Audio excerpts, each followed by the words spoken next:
Excuse me sir, ये and पे एक दफ़ा असाइनमेंट 5 एक्सप्लेन कर दीजिएगा।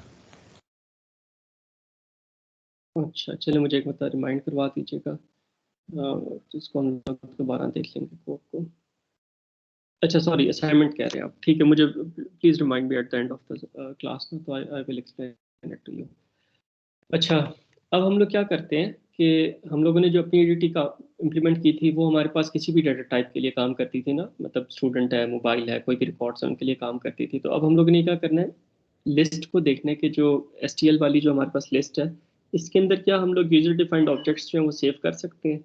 अगर सेव कर सकते हैं तो हम लोग कैसे उसे सेव करेंगे? तो जो उसके options हैं प्रिटी स्ट्रेट फॉरवर्ड। अगर हम लोग एक स्टूडेंट का रिकॉर्ड ले लें,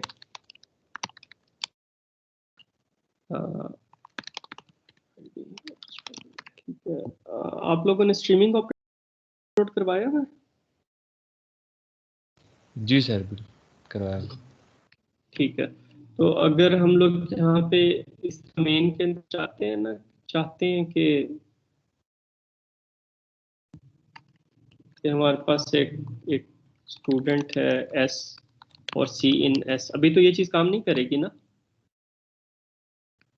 तो अगर हम लोगों ने इसको करना है कि हमारे पास सी इन के साथ, स्ट्रीमिंग ऑपरेटर के साथ जो है वो स्टूडेंट काम करे, सी आउट एस करें, हमारे पास वो चीज़ जो है वो काम करे, तो उसके लिए हमें स्ट्रीमिंग ऑपरेटर्स जो है वो स्टूडेंट के अंदर हमें ओवरलोड करवाने पड़ेंगे।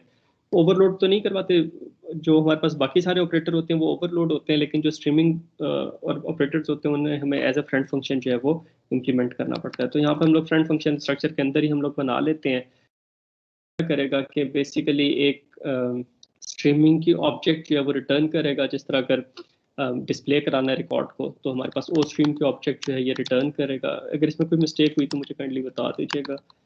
अम, और फिर उसके बाद जो है वो जिस स्ट्रीम पे हम लोगों ने भेजना है, लेट्स से अगर आउट की स्ट्रीम है तो हमारे पास ओ स्ट्रीम %, आउट हो जाएगी, ठीक है। और फिर जिस ऑब्जेक्ट को हम लोगों ने स्ट्रीम पे भेजना है, तो वो हमारे पास ऑब्जेक्ट जो है वो क्या हो जाएगा, स्टूडेंट %।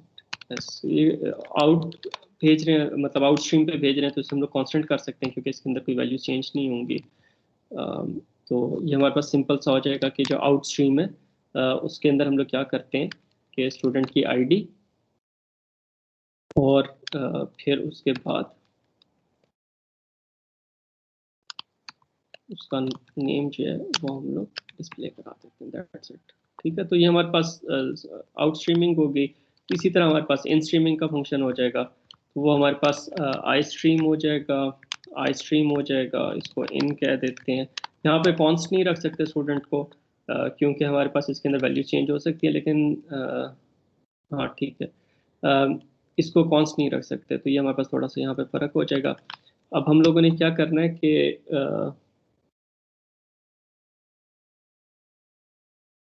इसको आउट स्ट्रीम को हम लोग रिटर्न भी करेंगे। इन स्ट्रीम पे हम लोग कैसे करते थे, अब सी इन के थ्रू हम लोग वैल्यू लेते थे, नहीं इन स्ट्रीम पे वो वैल्यू लेते थे। तो हम लोग करेंगे सी आउट, हम लोग यहाँ पे यूज़ कर सकते हैं कि पहले हम लोग उसका नाम पूछ लेते हैं, आईडी पूछ लेते हैं कि स्टूडेंट की आईडी क्या है, ठीक है, और फिर उसको हम लोग इन स्ट्रीम पे ले लेते हैं।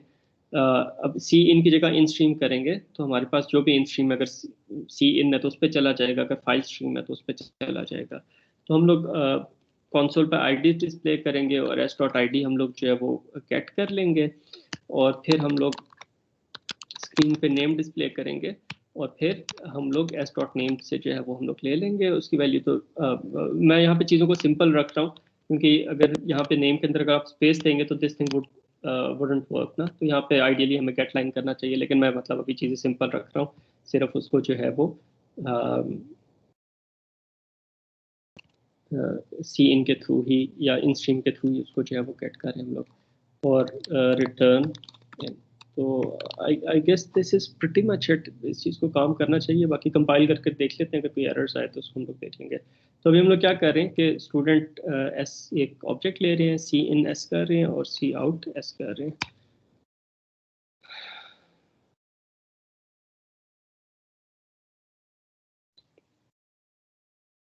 सर इन सब स्ट्रीम के लिए ऑपरेटर चेंज कर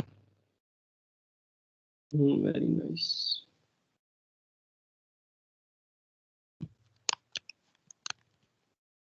एक ना जो सॉफ्टवेयर इंजीनियरिंग के अंदर आप पढ़ेंगे मुख्तलिफ सॉफ्टवेयर, जब बड़े सॉफ्टवेयर बना रहे होते हैं ना, तो जिस तरह इंजीनियर्स जो हैं वो डिज़ाइन करते हैं बिल्डिंग्स को, उसका मैप वो बनाते हैं, पहले सारा डिज़ाइन करते हैं, फिर उसके बाद उसे इम्प्लीमेंट करते हैं। तो जब हम लोग बड़े सॉफ्टवेयर बना रहे होते हैं ना, तो हम लोगों को भी इसकी इंजीनियरिंग करनी पड़ती है। उस इंजीनियरिंग के अंदर मुख्तलिफ आप मॉडल्स पढ़ेंगे। वाटरफॉल का मॉडल है आपके पास, रैपिड प्रोटोटाइपिंग है, स्पाइरल है, मुख्तलिफ आपके पास मॉडल एग्जिस्ट करते हैं। तो डिपेंडिंग अपॉन कि आपके प्रोजेक्ट का साइज़ क्या है और आपकी रिक्वायरमेंट्स क्या हैं, किस टाइप का प्रोजेक्ट बना रहे हैं, तो आपको अप्रोप्रिएट मॉडल चूज़ करना पड़ता है। मॉडल ये होता है कि आपने अपना सॉफ्टवेयर बिल्ड कैसे करना है। तो उसके अंदर एक एक मॉडल होता है सॉफ्टवेयर इंजीनियरिंग के अंदर। सॉफ्टवेयर जब बड़े बनाते हैं, बड़े सॉफ्टवेयर बनाने होते हैं, उसे कहते हैं एजाइल, एजाइल डेवलपमेंट। एजाइल के अंदर ये होता है कि आप ना मिनिमल जो बाकी हमारे पास प्रोसेसेस है, जिस तरह वाटरफॉल है, उसके अंदर डॉक्यूमेंटेशन बहुत ज़्यादा होती है। कोई भी आपके पास मॉडल है उसके अंदर यूजुअली डॉक्यूमेंटेशन जो है वो आपके पास काफ़ी ज़्यादा होती है। तो एजाइल के अंदर ये होता है कि हम लोग ये कहते हैं कि मिनिमम टाइम के अंदर, कम से कम डॉक्यूमेंटेशन के अंदर हम लोग अपना सॉफ्टवेयर डेवलप कर लें। तो ये होता है जब आपको बहुत फास्ट रैपिडली कोई आपने सॉफ्टवेयर डेवलप करना है, कि जल्दी कोई चीज़ प्रोड्यूस करनी है, तो उसके लिए फिर आप जो है वो एजाइल डेवलपमेंट यूज़ कर सकते हैं। तो एजाइल डेवलपमेंट के मुख्तलिफ उसके रिकमेंडेशंस है। एक उसके अंदर चीज़ होती है जिसे कहते हैं पेयर प्रोग्रामिंग। पेयर प्रोग्रामिंग क्या होती है कि जिस तरह अभी हम लोग यहाँ पे बैठ के ना काइंड ऑफ पेयर प्रोग्रामिंग कर रहे हैं, दो प्रोग्रामर्स बैठ जाते हैं, उसमें ये नहीं होता कि एक सीनियर है एक जूनियर है, या एक अच्छा प्रोग्रामर एक बुरा प्रोग्रामर, नहीं, बहुत बहुत हार मतलब गुड प्रोग्रामर्स ना।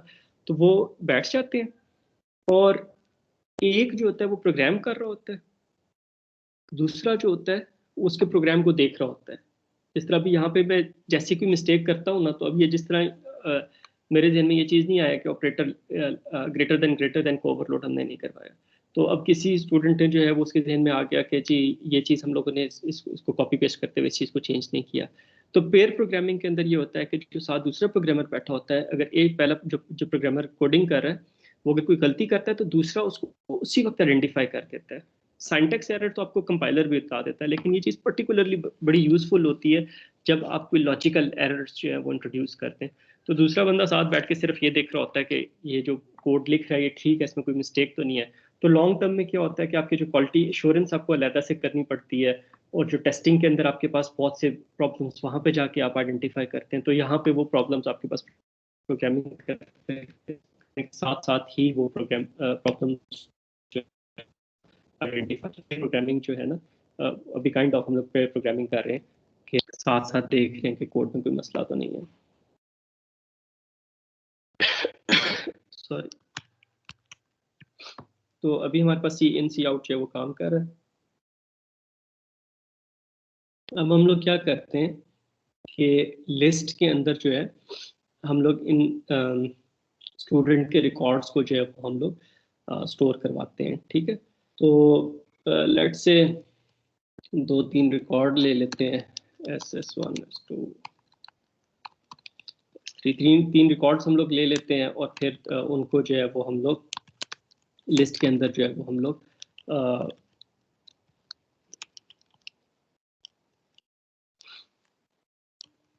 मैं इसको भी सी इन नहीं कर रहा, उसको बार बार वैल्यूज देनी पड़ेंगी। तो s.it=1, क्योंकि हमारे पास वो स्ट्रक्चर है उसके अंदर पब्लिक प्राइवेट है नहीं, डायरेक्टली उसको एक्सेस कर सकते हैं। तो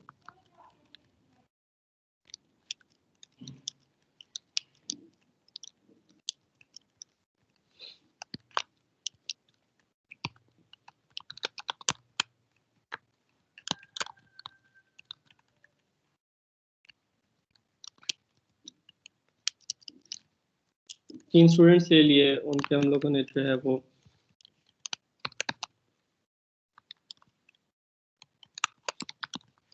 आईडीज और नाम ले लिया। अब हम लोगों ने क्या करना है, इन तीन रिकॉर्ड्स को हम लोगों ने STL की लिस्ट में डालना है। तो कैसे करेंगे, कैसे डालेंगे?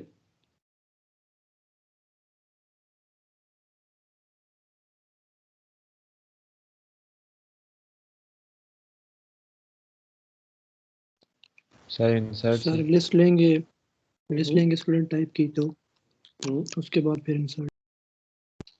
ठीक है, तो इसको हम लोग जो है वो L2 का नाम दे देते हैं, हमारे पास सेकंड लिस्ट है, और इसके अंदर अब हम लोगों ने वैल्यूज को जो इंसर्ट करना है। तो let's see if this works. तो L2 डॉट इंसर्ट या पुश फ्रंट कर लेते हैं। आपको पता है ना कि वो इंसर्ट का फंक्शन भी कॉल कर सकते हैं, पुश फ्रंट का भी कर सकते हैं, पुश बैक का भी कर सकते हैं। पुश बैक हम लोग कर लेते हैं S1 S2 S3। तो ये तीनों वैल्यूज जो हैं वो हम लोगों ने, तीनों रिकॉर्ड्स जो हैं वो हम लोगों ने पुश कर दिए। इसको कंपाइल करते हैं। वैल्यूज हमारे पास इंसर्ट हो गई। ऑफ कोर्स अभी हम लोगों ने उसे डिस्प्ले नहीं करवाया, तो हमारे पास जो है वो चीज़ डिस्प्ले नहीं होती। तो हम लोग इसको डिस्प्ले के फंक्शन को कॉल कर लेते हैं, उससे हम लोग ये लिस्ट 2 पास कर देते हैं। तो वी होप कि हमारे पास ये जो तीनों रिकॉर्ड्स हैं वो हमारे पास डिस्प्ले हो जाएंगे। लेकिन हमारे पास जो है वो कोई एरर आ गया। ठीक है, तो यहाँ पे अब डिस्प्ले के अंदर एट टाइम्स हमारे पास ये होता है कि जो हमारे पास ओके किसी को ये एरर पढ़ के समझ आ रहा है क्या मसला है? तो इंटीजर्स के लिए तो उसने काम कर लिया, लेकिन अब ये डिस्प्ले का फंक्शन जो है वो उसके लिए काम नहीं कर रहा। सर वो हमने ऑपरेटर्स ओवरलोड नहीं किए हुए स्ट्रक्चर के तो अंदर। जब बेसिकली हम लोगों ने वैल इज इक्वल टू ये किया, तो अब उसे ये नहीं पता कि ये वैल्यूज हैं वो कैसे काम होंगी। तो हम लोग इसको वैल के अंदर डाल के डिस्प्ले कराने की बजाय हम लोग सर क्या ये करते हैं, इंटीजर टाइप का वैल्यू इंटीजर टाइप किया ना वो उसको। नहीं इंटीजर नहीं, यहाँ पे मसला ये था कि हम लोगों ने वैल इज इक्वल टू ये जब डी रेफरेंसिंग ऑपरेटर यूज़ किया, तो वो हमारे पास कंपाइलर को ये नहीं पता चल रहा कि डी रेफरेंसिंग ऑपरेटर से जो है वो यहाँ पे ये वैल्यू जो है वो कैसे आएगी। अगर हम लोग यहाँ पे ये कह देते ना IT डॉट नेम कर देते, IT डॉट हम लोग जो है वो ID कर देते, तो उसने तो उसको डिस्प्ले कर लेना था। लेकिन यहाँ पे जो है वो उसे ये नहीं पता चल रहा कि इस चीज़ को उसने कैसे हैंडल करना है। सर डिस्प्ले और फाइंड के अंदर ये जो आइटरेटर लिया है इसके अंदर भी आप इंटीजर दे रहे हैं, वहाँ पे टी आएगा ना, इस वजह से। पहले तो चल रहा था इंटीजर की वजह से। यस, लेकिन अभी Yes, sir, वो उसको मैंने integer रिमूव कर दिया, तो फिर भी हमारे पास जो है वो मसला आ गया। ठीक है, तो लेट्स सी कि हमारे पास जो है वो मसला क्या आ रहा है। यहाँ पे थोड़ा सा ना आपको कुछ चीज़ें आपको याद रखनी पड़ेगी। ज़्यादातर चीज़ें तो बिल्कुल कॉन्सेप्चुअल है, लेकिन कुछ चीज़ें जो है वो आप विद पैसेज ऑफ एक्सपीरियंस आप जो है या विद पैसेज ऑफ टाइम जो है वो आप सीख लेंगे। तो यहाँ पे अब उसको जो है वो मसला जो आ रहा है वो ये बिगिन के ऊपर आ रहा है। Iterator is equal to L dot begin, इसके ऊपर आ रहा है। ठीक है, तो ये जो आइट्रेटर है, या तो आप इसको ऑटो कर दो, ठीक है, या तो आप इसको यहाँ पे ऑटो लिख दो, ऑटो आइट्रेटर, फिर आप उसको कंपाइल कर लो यहाँ पे करके ऑटो आइट्रेटर और फिर कर लो। लेकिन इसके लिए कि आपका C++ जो है वो आपके पास 2011 ऑनवर्ड्स जो है वो आपके पास यूज़ होना चाहिए। तो या तो आप ये काम कर लो, ठीक है, लेकिन यू वुड नॉट नो कि इसके अंदर जो है वो आपके पास चीज़ें जो है वो आपके पास ठीक हो रही है या नहीं हो रही। तो ये एक जो मसला था वो IT की जो है वो हमारे पास डिक्लेरेशन के साथ था, तो उसमें हम लोगों ने ऑटो IT किया, तो हमारे पास वो मसला जो है वो रिजॉल्व हो गया, राइट। लेकिन अगर हम लोग वो पहले वाला ही काम करना चाहें कि हम लोग कहें कि नहीं, हमें खुद पता होना चाहिए कि इसकी टाइप क्या है, तो हम लोगों ने क्या किया हुआ था, list T colon colon iterator IT। ठीक है, ये हम लोगों ने काम किया हुआ था। अब हम लोग इसको कंपाइल करते हैं तो हमारे पास ये चीज़ काम नहीं करती। इंटीजर्स के लिए काम कर रही है, स्टूडेंट्स के लिए जो है वो हमारे पास काम नहीं कर रही। ओके, और ज़्यादा मसले आगे। लिस्ट कॉन्स्ट आइटरेटर था ना, const iterator।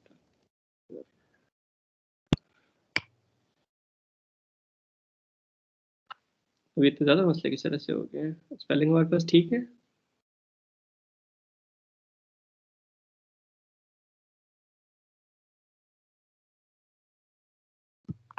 Just undo it, इसको देखने के हम लोगों ने चेंज क्या किया यहाँ पे।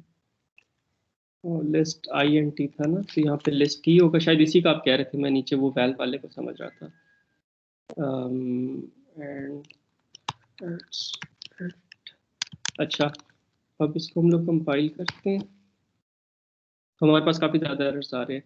यहाँ पे आपने ये ख्याल रखना है कि जब आप किसी फंक्शन के अंदर एक लिस्ट को पास करें और उसका आप आइटरेटर ले रहे हो, और वो फंक्शन जो है हमारे पास टेम्पलेटेड हो, तो आपको यहाँ पे उस जो आइटरेटर या कांस्टेंट आइटरेटर आप ले रहे हैं, उससे पहले आपको टाइप नेम जो है वो लिखना पड़ेगा, ठीक है। इसका आप थोड़ा सा आप कह लें रट्टा मार लें या बस जहन में रख लें कि जब हम लोग एक लिस्ट को एक फंक्शन में पास कर रहे हैं और वो फंक्शन जो है वो हमारे पास टेम्पलेट टेम्पलेट फंक्शन है, ठीक है, तो फिर आपने आइट्रेटर को डिक्लेयर करने से पहले उससे पहले आपने टाइप नेम जो है वो लिख लेना है। लेट्स सी कि इससे मसला हल हो जाता है। हाँ, मुझे ज़्यादा एरर्स थे वो इसी का था। और अगर आप देखें तो एरर जो आ रहा था वो भी ये कह रहा था missing type name prior to dependent type list student const. तो वो क्या खुद उसने हमें एरर के अंदर भी उसका सोल्यूशन भी बता दिया था कि आप इससे पहले टाइप नेम लिखें, ठीक है। अभी हम लोग इसकी डिटेल्स में नहीं जाते कि क्यों यहाँ पे टाइप नेम लिखना पड़ेगा, लेकिन अगर आपके पास इस तरह की सिचुएशन आ जाती है कि आपने एक फंक्शन को एक एसटीएल का एलिमेंट पास किया, उसका आपने आइटरेटर लिया, अब फिर आपके पास एरर्स आ रहे हैं, तो एरर्स को अगर आप गौर से देखें तो उसके अंदर ही आपको उसका सोल्यूशन मिल जाएगा। या अदरवाइज आपके जहन में होना चाहिए कि आइटरेटर लेने से पहले आपने उससे पहले टाइप नेम जो है वो लिख देना है, ठीक है। इंटीजर के लिए ये इस तरह से काम कर रहा था कि प्रिमिटिव हमारे पास डाटा टाइप थी, जेनेरिक नहीं थी। अब यहाँ पे हम लोगों ने जेनेरिक जब कर रहे हैं तो फिर हमें उससे पहले टाइप नेम लिखना पड़ेगा, ठीक है बेटे, क्लियर है।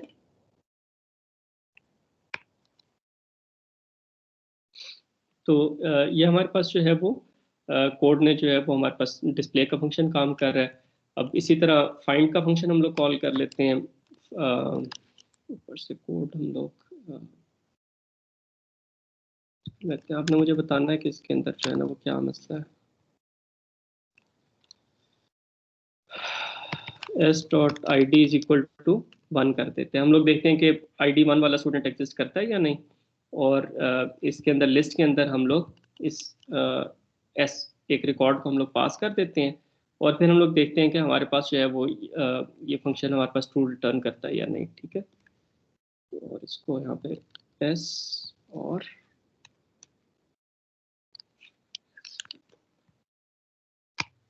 तो जैसा हमारे पास फाइंड उसमें डिस्प्ले में मसले आए थे तो डेफिनेटली फाइंड में भी हमारे पास उसी तरह मसले आएंगे।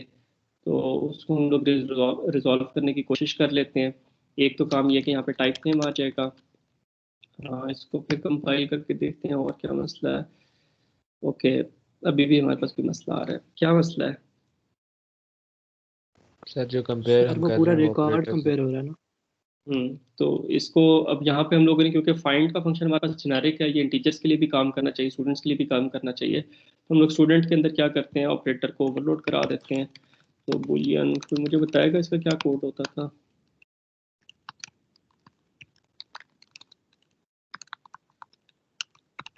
या पैरामीटर क्या होंगे ऑपरेटर इक्वल टू के?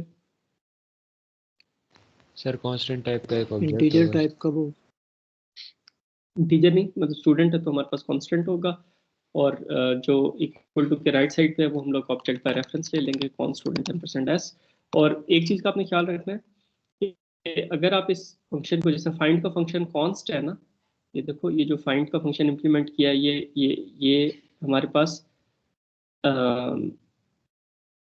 इस वैल्यू को जो है वो एस कॉन्स्ट ले रहा है, ठीक है, और फिर उसको कंपेयर कर रहा है। तो यहाँ पे अगर आपके पास ये ऑपरेटर इक्वल टू का फंक्शन कॉन्स्ट नहीं होगा तो यहाँ पे आपको एरर मिल जाएगा। तो you need to make sure कि ऑपरेटर इक्वल टू का फंक्शन जो है वो अगर आप क्लास या स्ट्रक्चर में बना रहे हैं तो उसको आप कॉन्स्ट करते हैं। Okay, still get an error, what an error. Sir वो उसकी टाइप इंटीजर रखी हुई है वैल्यू की, val जो वेरिएबल लिया हुआ है।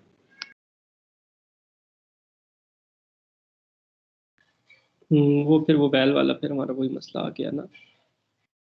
तो फिर हम लोग इसको नहीं वैल सर, को उसी तरह निकाल, या टाइप तो नेम ये। एक काम हम लोग ये उसको कर सकते जेनेरिक थे बना कि सकते हैं टी।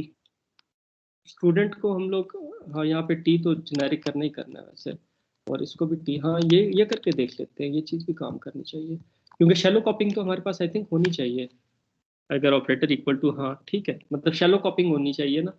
अगर स्ट्रक्चर के अंदर कोई डीप मेमोरी मतलब आप खुद एलोकेट कर रहे हैं तो फिर आपको जो है वहाँ पे ये असाइनमेंट ऑपरेटर को ओवरलोड कराना पड़ेगा। लेकिन यहाँ पे जस्ट हम लोगों ने उसे इंटीजर किया जिस तरह आप लोगों ने बताया, तो इट वर्क ना। तो अब देखो, उसने कहा कि found 1।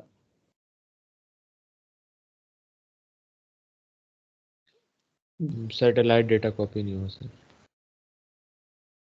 Very good, very good. तो एस जो है वो सेटेलाइट डाटा कॉपी नहीं हुआ ना, तो उसने 1 कह दिया और उसका नाम जो है वो आगे डिस्प्ले नहीं किया। तो हम लोग क्या करेंगे, सेटेलाइट डाटा इसमें कॉपी कर देते हैं। देखो मेरे जहन से चीज़ निकल गई थी, आपने याद करा दिया। सेटेलाइट डाटा के लिए हमें ये करना पड़ेगा कि इसका वैल के अंदर से कॉन्स्ट को हटाना पड़ेगा, और ट्रू रिटर्न करने से पहले हम लोग उसकी जो सारे पैरामीटर्स हैं वो जो सारे उसके एट्रीब्यूट्स हैं वो कॉपी कर लेंगे। तो val is equal to static IT। Val is equal to V भी कर सकते हैं, वी में पहले ऑलरेडी हम लोगों ने किया हुआ है। इस कोड को मैं थोड़ा सा सिंपल कर लेता हूँ। If val is equal to static IT, ठीक है, val is equal to static IT। मतलब पहले हम लोग ये कर रहे थे कि उससे वो अपनी हम लोगों ने कोड से अलाइन करने, अपनी एडीटी के कोड से अलाइन करने के लिए किया था ना, कि वैल के अंदर वो गेट नेक्स्ट वाला काम कर रहे थे। तो अब हम लोग डायरेक्टली भी उसको आइटरेटर पे जो जिस नोड को आइटरेटर पॉइंट कर रहा है उसकी वैल्यू को डी रेफरेंस करते हैं। जो वैल्यू हमें फाइंड के फंक्शन में पैरामीटर मिली है उससे हम लोग कंपेयर करते हैं। अगर वो वैल्यू मिल जाती है तो उस एड्रेस पे जो कंटेंट्स पड़े हुए वो हम लोग वैल में कॉपी करते हैं और ट्रू रिटर्न करा देते हैं।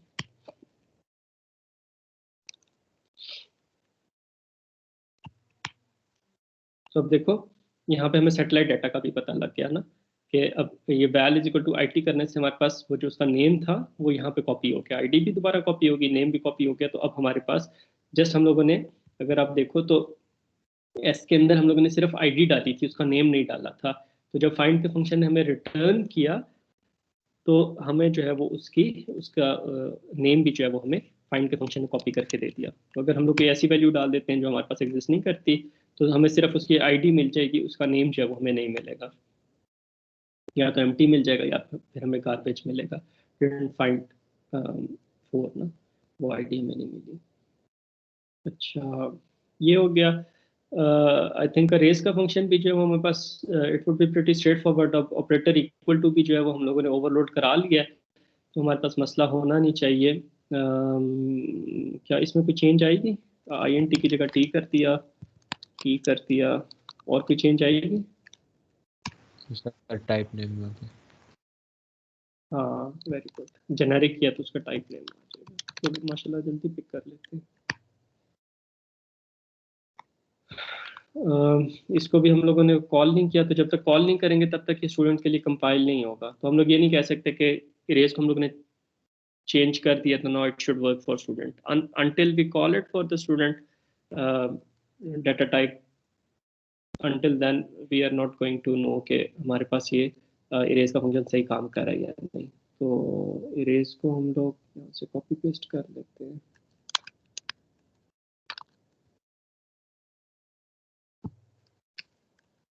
आपको पता है ना, इरेज का फंक्शन सिर्फ ID की बेस पे मैच कर रहा है, उसकी बेस पे नहीं कर रहा, नेम की बेस पे नहीं कर रहा।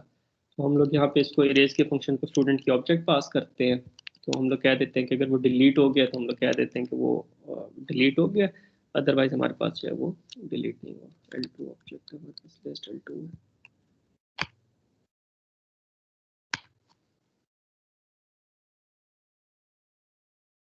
ठीक है, डिलीटेड टू, और यहाँ पे डिडंट फाइंड नहीं, कुडंट फाइंड होना चाहिए, कुडंट फाइंड, डिडंट भी सही है वैसे, couldn't find 2, तो वो ID2 वाला रिकॉर्ड उससे नहीं मिला। ठीक है, और उसके बाद दोबारा जब हम लोग लिस्ट को डिस्प्ले कराना चाहें तो डिस्प्ले L2 हम लोग जब पास करें तो हमारे पास फिर खाली अली और फरहान जो है वो हमारे पास नज़र आ जाने चाहिए। जो स्टूडेंट ID2 वाला जो रिकॉर्ड है वो रिमूव हो जाएगा। ठीक है बेटे, यहाँ तक कोई क्वेश्चन हो आप लोगों के?